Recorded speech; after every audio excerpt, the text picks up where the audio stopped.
So today's topic is going to be child baptism. This one is a biggie to me because even when we were still in the organization, it has always irked us majorly that kids were getting baptized and kids seem to be getting pushed toward baptism younger and younger, and it felt and was scripturally so wrong. I'm going to link a few articles in my community thread about what Watchtower says about child baptism and about maturity as a teenager in those years. For one, we always say, and the Bible says, that you should not get married past the bloom of youth.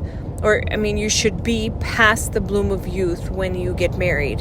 Well, I would say that your dedication and baptism is a much more important decision than even getting married, because you're dedicating your life, your entire life, to, you think, Jehovah, but really it's the organization. But that's a whole nother topic.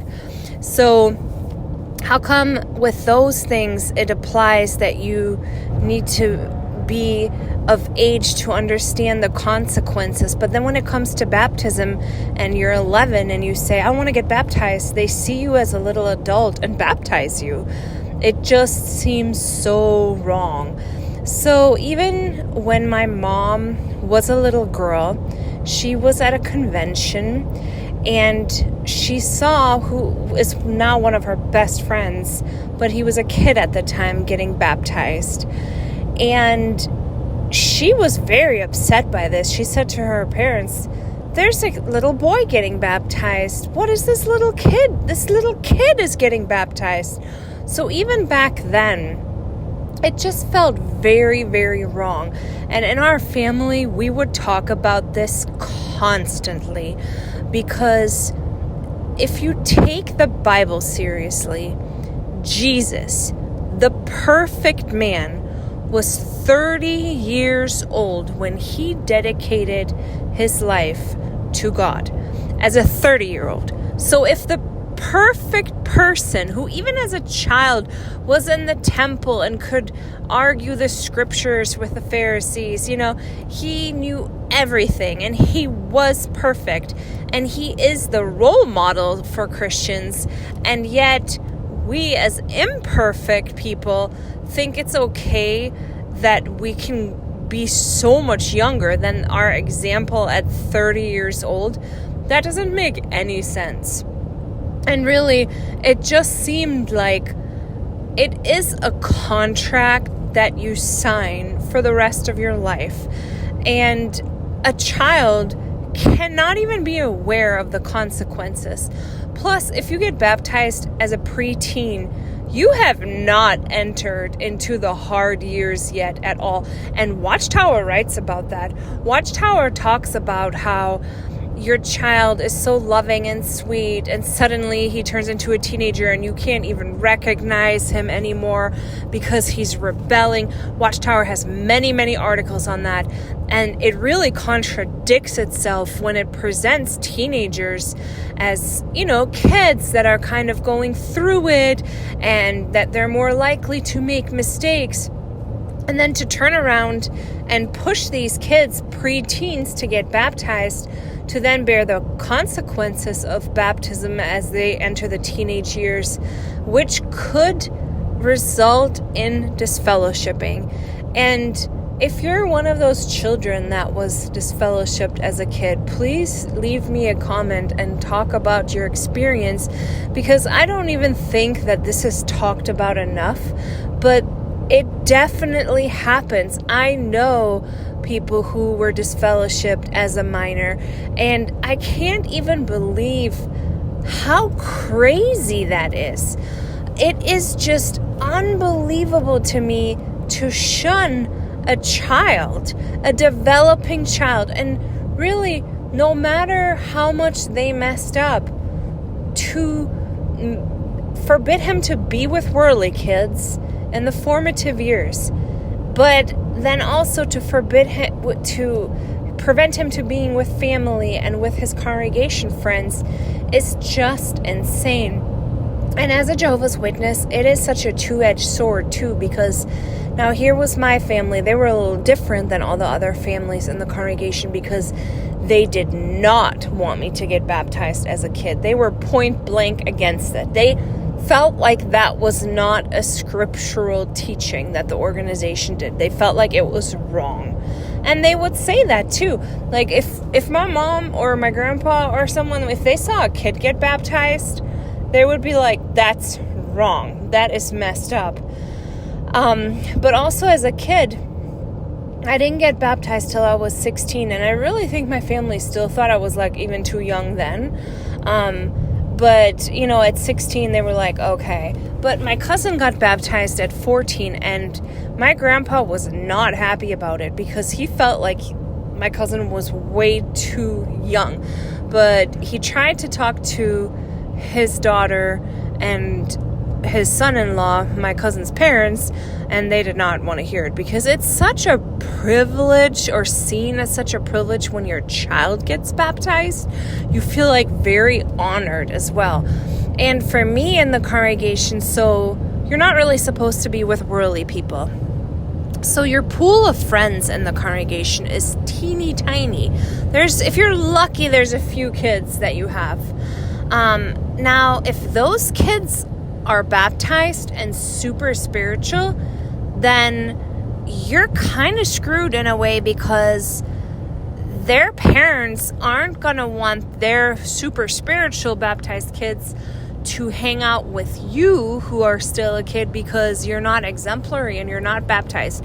And I felt that plenty of times. I mean, that happened many a times in my life. I was actually even in school with one girl, and I liked her. I would have loved to be friends with her, but I could tell that her super duper spiritual family didn't see me as spiritual. So within this teeny tiny community, you're separating people even more. It's crazy. And I'm lucky because I just didn't have like that strict of parents that realize that when you're a kid and a teenager that you need friends, and they let me have worldly friends, thank God.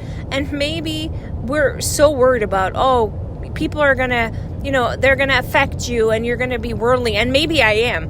Maybe that did help me that I had worldly friends. And then I was also very lucky because an elder in our hall, his daughter, to this day, still my bestie. I mean, just love her. But she just didn't get baptized for a long time. And my family did not say anything about that. They didn't even think about it because they actually thought that that was right. They thought, that is a very wise decision.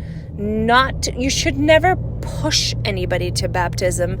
And you should never really baptize a child. And like now we see in like the Sophia and Caleb videos, there's a child getting baptized, and I think it's Sophia in the video, and then numerous kids during the pandemic, baptism pictures. And to me, like, the fallout of that is just immense because every parent thinks my kid is going to be a Jehovah's Witness for the rest of their life and they will never get disfellowshipped. But also, let's not forget, we have religious freedom. And to prevent a child that made a decision that they could not legally make as a child, and then this child says, I do not want to be a Jehovah's Witness anymore, to then disfellowship the child for not wanting to have this religion really violates people's religious freedom. It is horrible because as a kid, you naturally follow along what your parents do and say. And it is normal for teenagers to start breaking away and rebelling and kind of having their own ideas. It's completely normal. And when they start asking questions and they see this is really not something I want to be part of, especially we're in an information age. The internet cannot hold this down anymore. I think that more people are able to wake up more than ever. I actually have a friend who is a therapist. She's wonderful. And I got to meet her in a funny way because she did an interview with me, and she holds blogs and everything about sex addicts. And if you've listened to my previous episode, like episode 1, I talk about about sex addiction with my former Bethelite ex-husband and what I went through. But she wanted to make a video with my story, and I told her how there's an extra layer to this whole story because of us being in a fundamentalist religion, which makes leaving even more horrible. And she just listened to me, and then she's like, I can't even believe it, but I grew up as a Jehovah's Witness as well. And she's funny. She said that she was in love with the elder's son, and they had sex. And she said it was the most beautiful night of my life. And I appreciate her honesty, because I think those words make Jehovah's Witnesses brittle. But she was just speaking her truth. But anyways, the guy, he went and told the elders, which she did not know. And so the next meeting, she was actually sick, and I think she was 16 at the time. And her parents went to the meeting, and the elders told the parents. The parents came home and threw a fit, packed her bags, and sat her outside of the door. And she was basically kicked out at 16, which is insane. It is just so intense. I can't even believe how cruel parents can be with their own flesh and blood. Just wild. But back then, there was really no way to find out that this wasn't the truth. It was pre-internet, and she said, I knew I didn't want to be a part of it, but I couldn't really research, and I didn't know anything. And she went to a used bookstore one day and actually found like an Exjw book that I had never heard of. And she's so sweet. She sent it to me, but she said that book helped her actually work through some things that I think being POMI is one of the worst things, where the person is out but the mind is in, because I think you carry a lot of guilt with you. I also think that it's really, really important that when you leave, to work through it. You have to prove to yourself 100% that this is not the truth. And that is vital. Like for me, it was reading Crisis of Conscience. That was a major thing. I mean, I think that how Ray Franz explained everything and lays it out was perfect. I needed it. XJW Critical Thinkers, JT, and Lady C, that really helped me too. And just reading people's experiences and everything. And then comparing your Bible to what the organization teaches.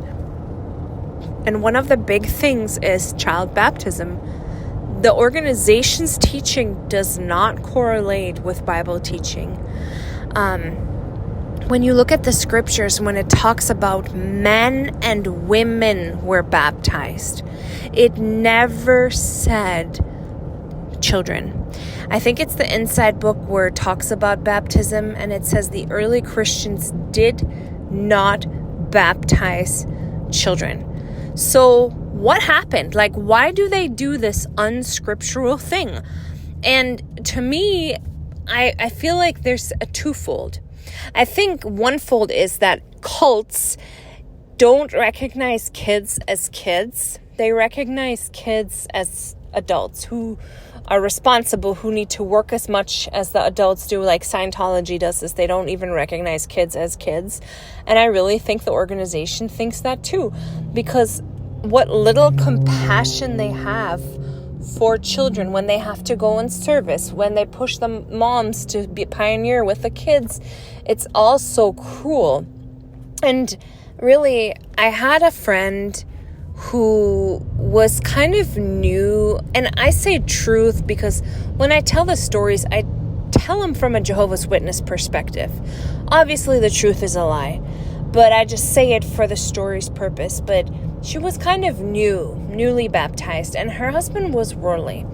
And so now she was pregnant, and our convention was about 3 hours away from us. And the doctor said that she should not travel. She's about to have the baby. She should not travel. Now, the sister that she studied with, who doesn't even have kids, has never been pregnant, said, basically like, for Jehovah, you can do anything. And that is so culty. Like, cults push the limits. You can do it. You can work like no one else can work.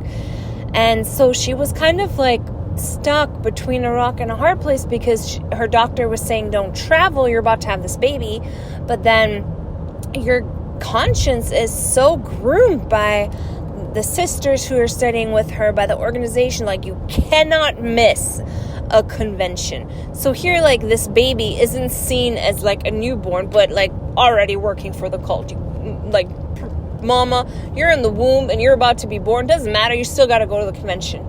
And like, really, what are you going to miss at this convention that they're not going to repeat at the next convention? Come on, give me a break. Like, it'll all get repeated. You didn't miss a darn thing.